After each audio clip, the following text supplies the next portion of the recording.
Hello નમસ્કાર વિદ્યાર્થી મિત્રો નમસ્કાર હું ઓઝા ફાલ્ગુન તમારું ઓઝા ક્લાસીસ ચેનલમાં સ્વાગત કરું છું તો વિદ્યાર્થી મિત્રો ચેનલ પર પહેલી વાર આ ચેનલને સબસ્ક્રાઇબ કરી દેજો બેલ નોટિફિકેશન હિટ કરી દેજો જેથી આવનારી યુઝફુલ વિડીયો તમારા સુધી ઝડપથી મળી શકે તો વિદ્યાર્થી મિત્રો આપણે આજે ધોરણ 7માં વિષય ગણિત પ્રકરણ નંબર 9 પરિમિતિ અને ક્ષેત્રફળ સ્વાધ્યાય 9.1 નો દાખલા નંબર 5 જોવા જઈ રહ્યા છે પ્રશ્ન જે દાખલા નંબર જે 4 છે 4 પ્રશ્ન છે 1 થી 4 પ્રશ્ન છે તે આપણી પ્લેલિસ્ટમાં તમે સર્ચ કરશો તો તમને મળી જશે પાંચમો દાખલો આજે સ્ટાર્ટ કરીશું PQR એ સમાંતર બાજુ ચતુષ્કોણ છે રાઈટ આકૃતિમાં જોશો તો PQR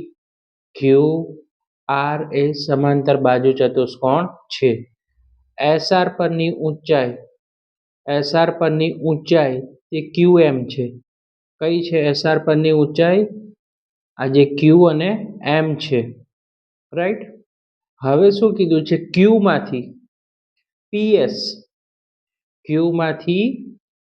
PS એટલે આ લાઈન છે જે આ રેખા થઈ ની ઊંચાઈ QN છે શું કીધું એની ઊંચાઈ શું છે QN છે તે PS ની શું છે ઊંચાઈ છે SR બરાબર 12 સેમી છે SR નું જે માપ છે તે કેટલા સેમી છે વિદ્યાર્થી મિત્રો 12 સેમી છે એટલે અહીંથી લઈને જે S થી લઈને R સુધીની લાઈન છે તેનું 12 સેમી છે અને QM છે તે 7.6 સેમી છે 7.6 સેમી છે પહેલો પ્રશ્ન પૂછ્યો છે સમાંતર બાજુ ચતુષ્કોણ PQR નું ક્ષેત્રફળ અને બી ક્વેશ્ચન પૂછ્યો છે કે PS બરાબર 8 સેમી હોય તો QN શોધો તો આજના વિડીયોમાં આપણે બંને શોધવાના છે તો વિદ્યાર્થી મિત્રો સૌથી પહેલા તમારે આકૃતિ મુજબ લખવું પડશે કે એનું સોલ્યુશન સમાંતર બાજુ ચતુષ્કોણ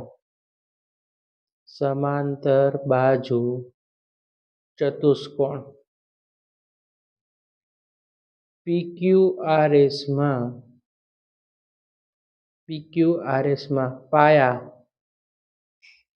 પાયો કેવા છે S અને R શું કેવા છે પાયો SR ને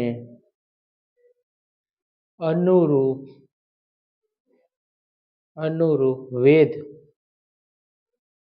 QM શું કહેવાય વેધ કેવા છે રાઈટ SR પાયો છે તો QM શું થઈ ગયો વિદ્યાર્થી મિત્રો વેધ થઈ ગયો બરાબર વેધ શું છે Q અને M છે ઓકે હવે આપણે કિંમત મૂકશું આમાં આધાર એટલે કે પાયો કેટલો છે B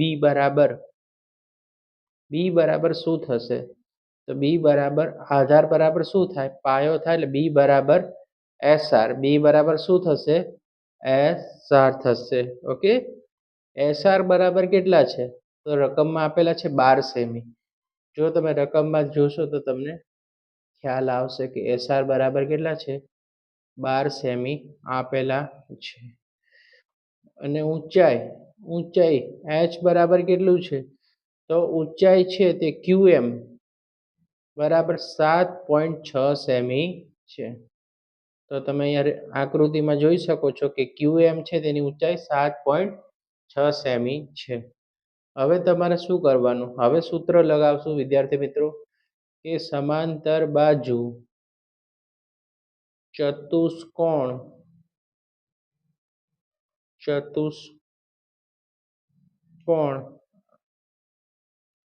ઓકે ચતુષ્કોણની આકૃતિ દોરીને લખો તોય ચાલે PQRS નું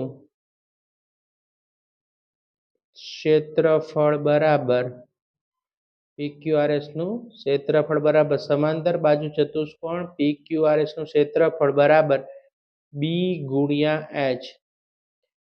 ગુણ્યા H આ એનું સૂત્ર છે સમાંતર બાજુ ચતુષ્કોણનું તો B એટલે SR B એટલે અહીંયા લખશું આપણે SR ગુણ્યા H એટલે શું QM H પર એટલી વેલ્યુ શું છે કિંમત આપેલી છે QM તો QM લખશું હવે આપણે SR ની કિંમત લખશું SR કેટલા છે તો 12 સેમી છે તો 12 લખી દેશું વિદ્યાર્થી મિત્રો ગુણાકારનું ચિહ્ન કરશું QM બરાબર કેટલા છે 7.6 રાઈટ હવે 12 ગુણ્યા 7.6 કરીએ એટલે તમારે શું કરવાનું 76 ગુણ્યા 12 કરી દો 0 6 એકા 6 7 એકા 7 6 દુ 12 વધી પડી 7 દુ 14 ને 15 2 6 ને 15 11 912 થાય એટલે પોઈન્ટ કાપશો એટલે કેટલા થઈ જશે?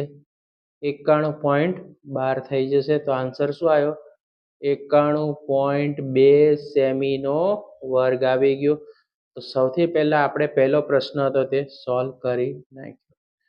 ઓકે, આ વર્કિંગ છે તેથી આપણે તેને અલગ ભેગું ના થાય એટલે રાઉન્ડ કરી દીધું.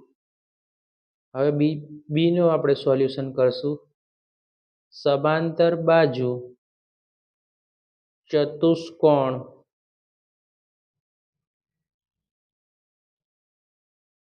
PQRS. સમાંતર બાજુ ચતુષ્કોણ કેવો છે? PQRS.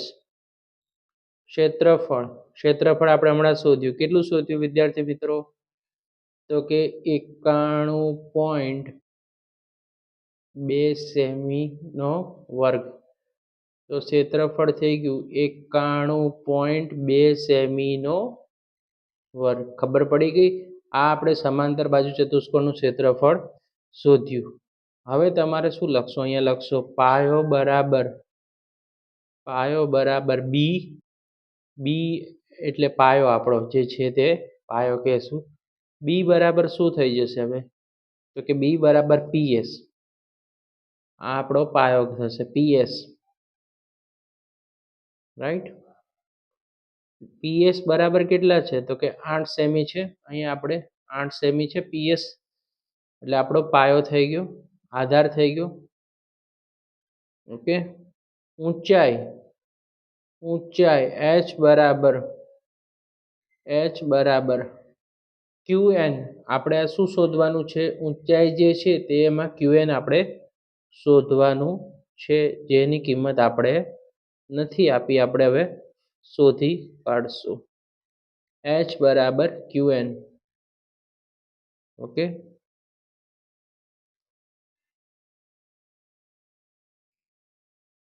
સમાંતર બાજુ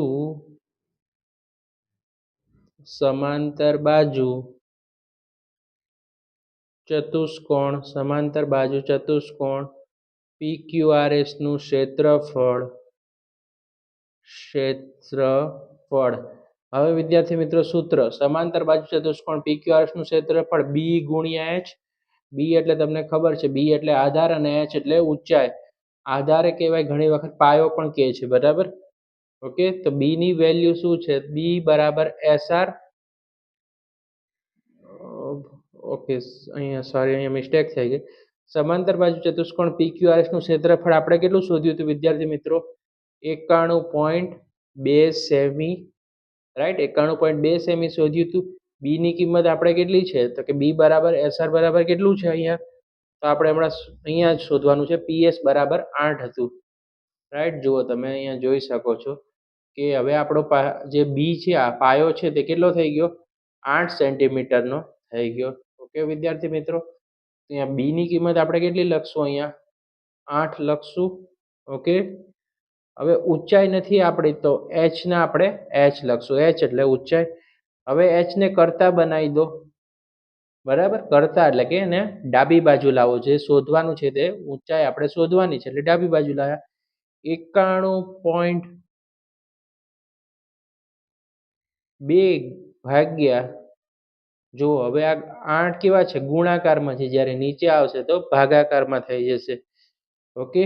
હવે 91.2 ભાગ્યા 8 કરો તો H બરાબર, હવે તમારે શું કરવું પડશે? ભાગાકાર કરવો પડશે. 912 કરી નાખો, પોઈન્ટને કઢાઈ નાખજો. 8 એકા 8, 9 માંથી 8 ગયા તો 1, ઉપરથી ઉતારશું 1 એટલે 11 થઈ ગયા. પાછા 8 એકા 8, 11 માંથી 8 ગયા તો 3, ઉપરથી ઉતારો 2, 11 ચોક 32 એટલે થઈ ગયું 1 પોઈન્ટ કાપો એટલે 11.4 સેમી થઈ ગયા. તો H બરાબર 11.4 સેમી. તો વિદ્યાર્થી મિત્રો, આની જે આપણે ઊંચાઈ મેળવી તે 11.4 સેમી મળી. તો આજે આપણે પ્રશ્ન નંબર 5 સોલ્વ કર્યો છે વિદ્યાર્થી મિત્રો. તો વિડીયો પસંદ આવે, વિડીયોને લાઈક કરી દેજો, ચેનલને સબસ્ક્રાઈબ કરી દેજો. આ વિડીયો તમારા મિત્રો સુધી વધુને વધુ શેર કરજો, જેથી તેમને પણ આ જે દાખલો છે તમને પણ લાભ મેળવી શકે છે. બરાબર. અને તમને વિડીયો પસંદ આવ્યો તો વિડીયોને એક લાઈક કરી દેજો, રાઈટ. QN બરાબર 11.4 સેમી. ઓકે, અને સ્ક્રીનશોટ પાડી લેજો વિદ્યાર્થી મિત્રો, રાઈટ. સ્ક્રીનશોટ પાડી લેજો અને તમે સરસ એવું પ્રેઝન્ટેશન આપજો જેથી દાખલાના સારા એવા માર્ક્સ મળી શકે છે સ્કૂલ એક્ઝામમાં.